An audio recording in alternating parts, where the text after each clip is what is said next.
நம்மளுடைய ஃபேமிலி லைஃப்பில் அழகாக ஒரு லட்டு மாதிரி ஒரு தீக்குச்சியை உரசி உள்ளே போட்டு விட்டு போய்விடுவார்கள்.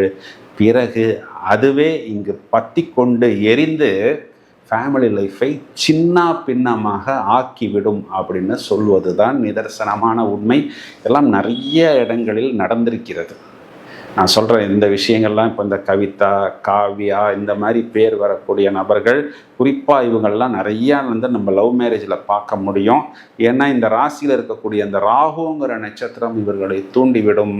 ஸோ இவர்கள் உண்மையிலேயே புத்திசாலிகளாக இருந்தாலும், எனக்கு ஒன்றுமே தெரியாதுப்பா, நான் ரொம்ப மக்குப்பா அப்படிங்கிற மாதிரி சில இடத்தில் ஓப்பனாக சொல்லணும்னா அந்த பசுத்தோல் போத்திய புலின்லாம் சொல்கிறாங்க பாருங்க, அந்த மாதிரி.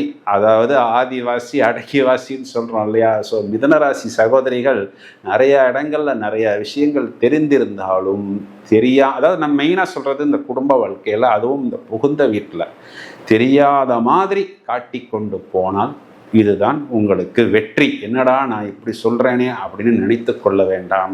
நிறைய இடங்களில் இவர்களுடைய புத்திசாலித்தனத்துக்கு பர்சனல் லைஃப்பில், அது ஒரு லவ் லைஃபாக இருந்தாலும் ஃபேமிலி லைஃபாக இருந்தாலும், ஒரு அங்கீகாரமோ ஒரு மரியாதையோ கிடைப்பதில்லை.